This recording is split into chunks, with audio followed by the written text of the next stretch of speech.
gonna be making a biscuit. Not my usual biscuit, but this is a friend of mine who have been doing a challenge with, like, banana bread challenge. She called it banana cake. I call it banana bread because she's in UK, I'm in US. So I'm gonna try the way she do a biscuit, and so the method she uses is what I'm gonna use. But you be the judge and you guess whatever it's called. I have 1 cup of all-purpose flour. So if you want to use regular raisin flour, you don't need a baking powder. But now I'm just using the all-purpose flour, which I'm sure everybody has, and I have a whole lot of purpose flour in my house, so I don't have to get raisin flour. So the next thing I'm going to put is 1 tablespoon of baking powder. So the baking powder is 1 tablespoon, half tablespoon, but you can actually put 1.5 of teaspoon. I'm gonna put it in it. And now my next thing is I'm putting is the sugar. So I'm gonna add the 1 tablespoon of sugar.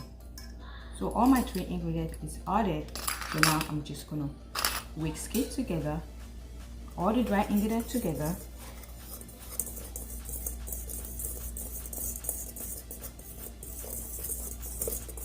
So once this is whisked together, I'm also going to go ahead and cut in my butter. So I have 3 tablespoons of butter. It could be unsalted butter. 3 tablespoons of salted butter. I'm just going to cut it in.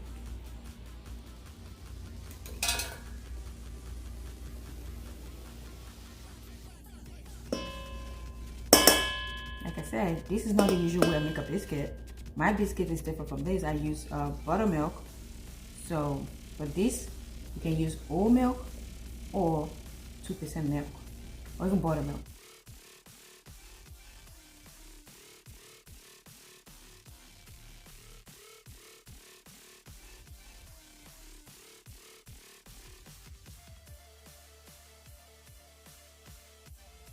I'm gonna use my finger. So like I said, it's not a scone for me. It's more like a biscuit because it's just like the process is more like a scone, but it's not. So I'm gonna use my fingers to break it.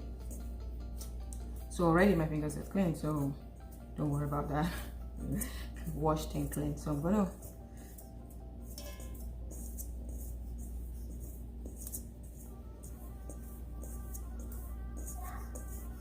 mix it together. Make sure you kind of break the butter.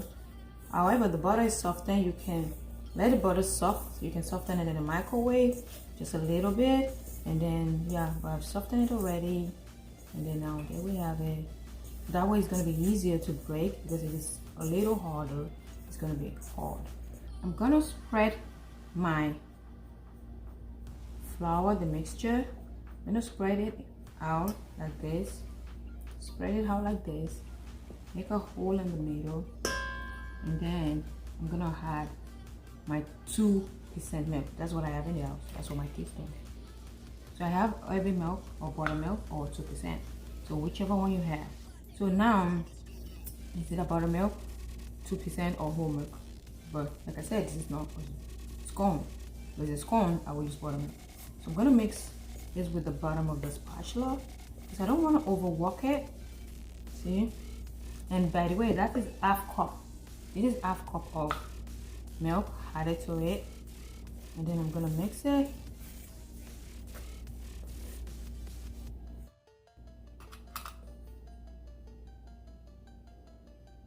If it's a little loose for you, you can add a little flour.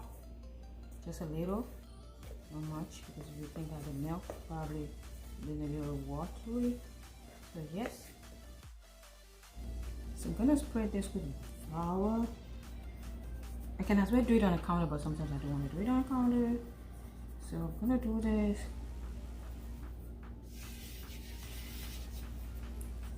So I'm gonna turn the dough in. This is where the spatula comes in. So now I'm gonna turn the dough in on the flour.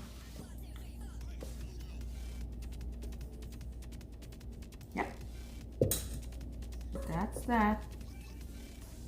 I'm also gonna put a little flour to start mixing it up.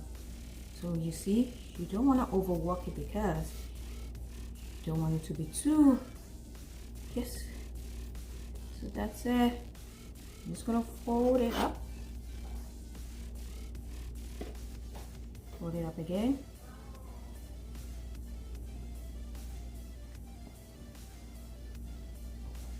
I'm gonna fold it up again.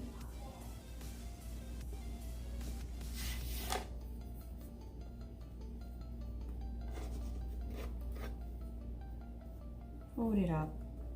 I mean, for about like 10 to 12 times. Now I think I folded it enough. So I'm gonna press it all down, and then there you have it. So now I butter my pan. Use a pan, or you can use these. So now once I have that already done, I don't have my cutter. I don't know where that went. I've been looking for that everywhere. So yeah, my dough is ready, as you can see. Nice. So I'm gonna go in right here with this. This happens to be recorded. So yeah.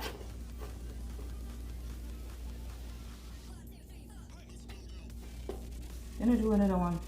I should have sprayed with the butter, but it's okay.